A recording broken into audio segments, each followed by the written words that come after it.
নমস্কার। গোটা পৃথিবীতে চলছে মহাযুদ্ধ।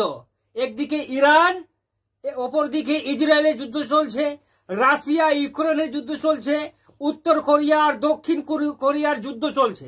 আর পশ্চিমবঙ্গে বর্তমানে যুদ্ধ চলছে ভোট বাক্সের, বিজেপি বনাম তৃণমূল। কারণ ইতিমধ্যেই গোটা পশ্চিম বাংলায় শুধুমাত্র একটি বিধানসভা আসনে উপনির্বাচন হয়েছে। আর এই বিধানসভা আসনে সবার নজর কিন্তু এই বিধানসভা আসনের, কারণ রাজনৈতিক বিশ্লেষকদের মতে এই বিধানসভা উপনির্বাচনটি সেমিফাইনাল। এই সেমিফাইনালে জিতলে যদি বিজেপি এখান থেকে জেতে তাহলে বিজেপি, বঙ্গ বিজেপি কিন্তু এখান থেকে একটা অক্সিজেন পাবে, আগামীতে আগানোর একটা মনোবলটা বাড়বে। কিন্তু বিজেপির কাছে এই কালীগঞ্জ বিধানসভা দখল করা মুখে চারটি খানি কথা না, কারণ এখানে অনেক সমস্যার সম্মুখীন হতে হবে বিজেপিকে।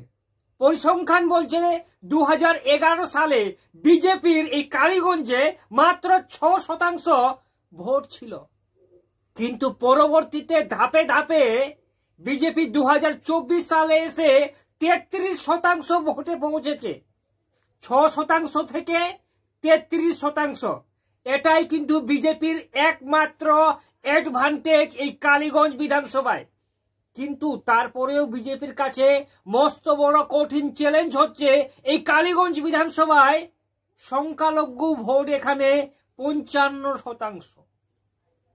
কারণ আমরা সবাই জানি যে গোটা পশ্চিম বাংলায় যে সংখ্যালঘু ভোট আছে, এই সংখ্যালঘু ভোটটা প্রায় 85% তৃণমূলের পক্ষে কিন্তু ভোট পড়ে।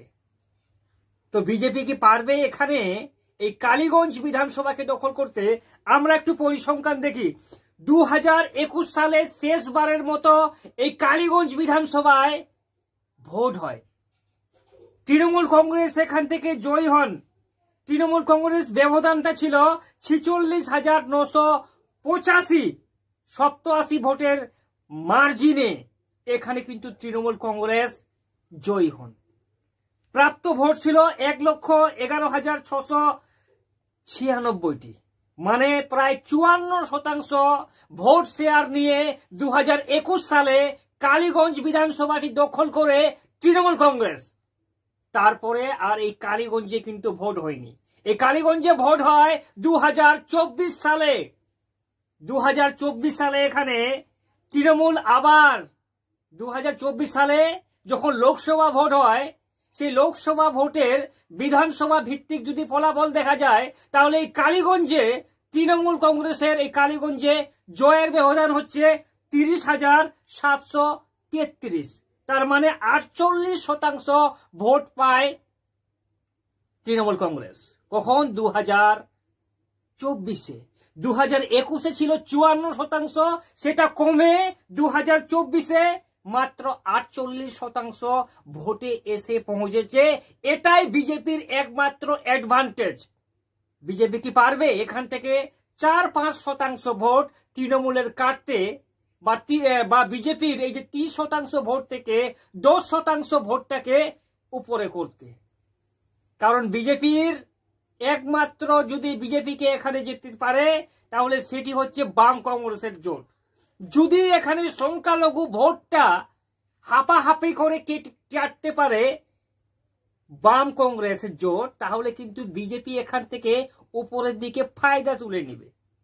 কিন্তু পরিসংখ্যান অতটাও সহজ নয়।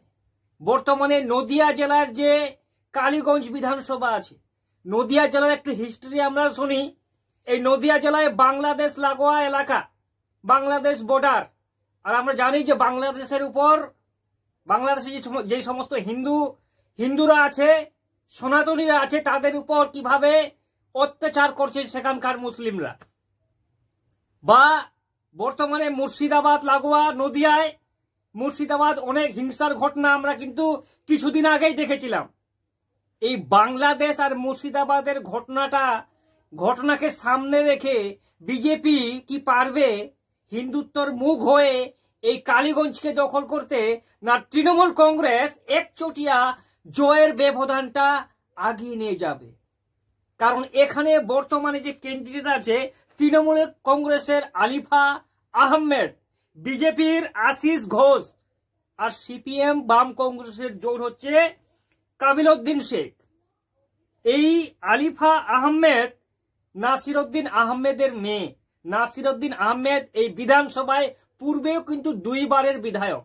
মাত্র 1 বছরের জন্য 10 মাস পরেই তো আবার বিধানসভা ভোট। 10 মাসের জন্য বিজেপিকে পারবে তৃণমূল কংগ্রেসকে এখান থেকে উৎখাত করতে। কারণ তৃণমূলের কাছে একটা মস্ত বড় অ্যাডভান্টেজ হচ্ছে সংখ্যালঘু ভোট, আর বিজেপির কাছে একটা মস্ত বড় চ্যালেঞ্জ হচ্ছে যে বর্তমানে গোটা পশ্চিমবাংলায় একটা গোষ্ঠী কোন্দল চলছে। 5 ভাগে বিভক্ত বর্তমানে বঙ্গ বিজেপি। শুভেন্দু অধিকারীর দল, এদিকে দিলীপ ঘোষের দল, সুকান্ত মজুমদারের দল, আরএসএস এর দল, আর আদি বিজেপির দল। সেই দলটিকে ভাঙিয়ে, কারণ তৃণমূল কংগ্রেসের মুখপাত্র কুণাল ঘোষ বলছেন এই নদিয়া জেলার যে কালীগঞ্জ বিধানসভা হচ্ছে এটা আমাদের কোনো মাথা ব্যথাই নাই, কারণ এখান থেকে আমরা জিতছি, এতে কোনো বিন্দু মাত্র কিছু নাই। আর বিজেপি বলছে এখানে আমরা 100% আমরা এখান থেকে জিতব। আর কংগ্রেস জোট বলছে যে দেখা যাবে এখান থেকে আমাদের ভোটের প্রভাবটা অনেক বেশি। দেখা যাবে 23শে জুন। আজকের এই ভিডিওতে এতটাই, আবার দেখাবে একটা অন্য ভিডিও। ততক্ষণ সবাই ভালো থাকবেন।